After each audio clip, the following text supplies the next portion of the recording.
Hello and welcome to Hellhounds Run. My name is Charles M. Brown and I'll be your host tonight. I am the owner of Hellhounds Run Books, and tonight we will be discussing and describing problems with dialogue.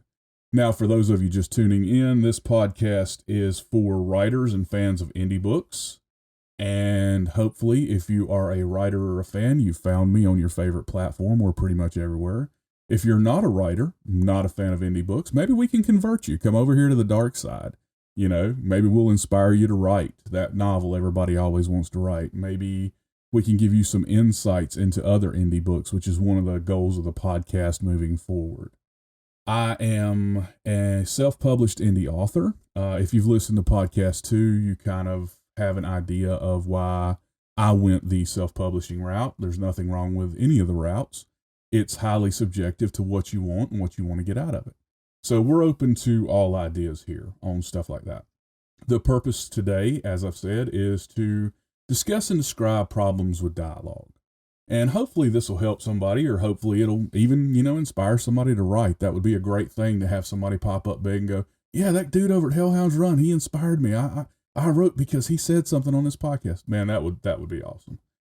So a little bit about me, just so that you know. I am the author of 4 books with 2 more on the way. 5 books technically, but we rebranded one of them. I am the author of Nihil, Gaith's Redemption, From Hell and Back, and Exploits of an Underpaid Supernatural Bartender. And I'm currently working on another novel now called Whispers in the Abyss, which was originally titled Cataclysm, and hopefully will be released in about 2 months. So working on that process. I've kind of taken on a lot of roles between podcasting, social media, and some other stuff going on in life. So it's kind of slowed down my writing process a little bit, but I'm still chugging along and tapping the keys, and I hope you will too. If you're interested, please don't forget to hit the like, subscribe, follow button, depending on what platform you're on. It really helps us out, especially if you're listening to this on YouTube. Please follow us. We're trying to get to 50. It's a big push for us. If you're listening to this on TikTok, Spotify, iTunes, Amazon, we're on so many platforms, I would have to have a master list, and it would take up the whole podcast at this point to tell you all of them. But if you're listening, please follow us, subscribe, download, whatever it is on that platform, because it would really help us get out there. And it helps me to know that I'm not screaming into the darkness. Somebody's actually listening to this. Unlike podcast 2, I actually have notes this time. I have bullet points. And if Adobe doesn't freeze up on me, I'll actually be sticking to them instead of this sounding like a giant rant. So let's hope, and we'll get to it. A lot of authors have trouble with dialogue. I'm weird in that I do not. But I've talked to a lot of people over the years and had a lot of conversations. My mama used to say I could talk a fence post out of the ground, which is weird because I'm actually an introvert, so it's very strange for me. Problems that people have with dialogue, the dialogue seems stilted. It doesn't seem real. It doesn't flow. They have trouble actually writing it. And to be absolutely honest, as a writer who has written a book that's very dialogue central in Gaith's Redemption, it's tedious. It's difficult. It's hard to keep the flow right and keep your pacing going. So I've got some ideas, and they're ideas that have worked for me, and some of them are not originally my ideas. Some of them I've taken from Stephen King, Ray Bradbury, Neil Gaiman, different authors, because I research everything. I am like the research king of the universe ad nauseum. It's horrible. Once something gets into my blood, once I get really fascinated with something, I will spend thousands of hours researching every part of it. I am primarily a horror author. I kind of feel that in my soul. That's where I wear that tag. And so I spent hours and hours and hours and hours, oh my God, to the point, my fiance thought my eyes were going to bleed at one point, researching what makes people afraid. I spent 6 months saving up to be able to download one book called Why Horror Seduces, just because I thought it would give me better insight. And it did. It's a great book, not affiliated in any way, but it's a great book if you want to understand the psychodynamics of fear in fiction. What can we do to improve our dialogue? What can we do to make it seem realistic and to have that real feel and flow when it's read? I'm a big fan of something that Tesla wrote, or Tesla described, from my understanding, and Einstein was a fan of, called a thought experiment. I'll imagine the landscape that I'm writing about, because I've got to imagine it anyway, right? I'm writing it. I better be able to imagine it to describe it to you. I'll put my characters in it. And I'll imagine each piece of the dialogue, Bob says this, Susie says this, Sam says this, and make a mini play inside my head and watch them do it. And if it seems natural and the flow is there, my dialogue always flows. That's one of the things, and that touches on my first point. When you write dialogue, can you see it? When you read dialogue, for my readers out there, do you actually feel like you're in the conversation? Can you see the dialogue? Can you close your eyes and actually see the flow of conversation? Do the words on the page actually make you see the hair flip, the eye roll, the hand toss, the sitting in a huff type gestures? These gestures are easy for movies and TV and stuff because you can actually see them happen. But to describe them as an author is a much more difficult thing. You have to have great word choice. You have to set the scene very well. You have to have an idea of what it looks like and how to describe it to people. So, we work at kind of a deficit without the visual medium. We have to create a visual medium within the reader's mind. Great authors can do that, but it's a skill. It's a frangible skill. It's something that you have to really work at to develop to be able to do it. Now, the second point I want to talk to you on dialogue, I've kind of already touched a little bit, is does your dialogue sound natural? If you were in a room with somebody and you were taking half of that conversation and your best friend was giving the other half, would it sound natural for them to say that? More so than your best friend, is your dialogue natural to your character? What I mean by that is this something that your character would actually say? Is this how they actually speak? There's a book series way back in the 90s. I want to say it was written by Robert Weinberg. It's part of the Vampires the Masquerade series. And he's got a character called Madeline Giovanni. And Madeline, the vampire character, learned English through tapes. So her speech, she never uses contractions. Not once. And I thought that was a great addition. It's just a little bitty detail. But because she learned English from tapes in, I think, the early 1900s, it's been 2 decades since I've read the books. Because she learned English that way, her English was kind of set in stone. And it was a great kind of dialogue cap to bring depth to the character. Does your dialogue sound natural? Does this sound like something two people would actually say?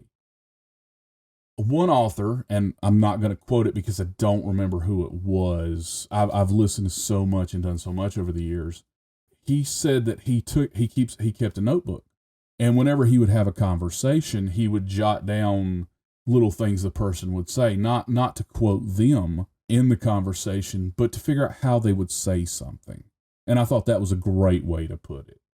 We've already kind of discussed, does your dialogue fit the character? And I still think that's really, really, really important. I wanted to touch on it again because Jim Bob from Texas, not making fun of anybody, it's just the first name that came to mind. My fiance's from Texas, so I better be careful or I'll get mud stomped later. Jim Bob from Texas is going to speak a certain way.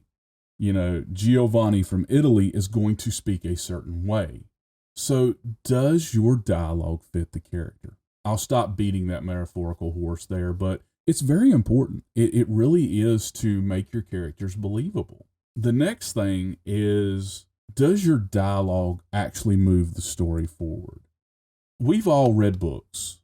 Some of us have even written passages and hit delete on dialogue that absolutely does nothing for the story. And here's a kill your darlings moment in the original sense of the quote, not the changed up thought process of today, is if your dialogue does not move the story forward and keep your pacing going, it is pointless. Kill it.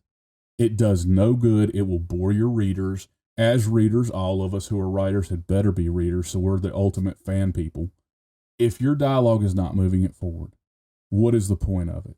Why are you boring people to tears? I'm going to call somebody out, and I'm going to say something real good first. George R.R. Martin.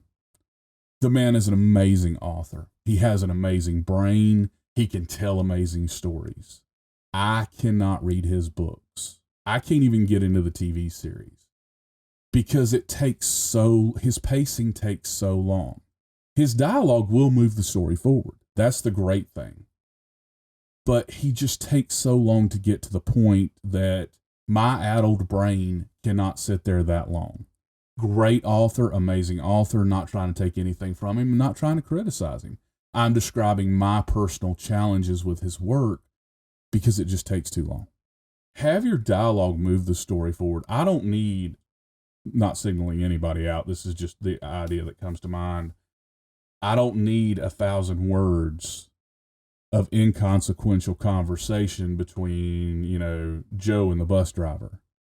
I need 1,000 words of consequential conversation between Joe and the bus driver about how the bus driver just almost hit a pedestrian if it's germane to the story. A great example. Joe sits down at a bus. He always talks to the bus driver. The bus driver looks shaken. The bus driver starts telling him about how he almost hit this pedestrian, managed to lock it down an inch from their nose, and they turned into a giant bat creature and attacked the bus. Great dialogue. If I have dialogue that says, Joe sits down with a bus, hey, what's up? And they have a 10-minute conversation about the Mets game, and then, whoever gets off the bus and the bat creature attacks somebody, could kind of build suspense that way, I guess. You could kind of draw the eye in a different direction and have the jump scare be right there, but does it move the story forward?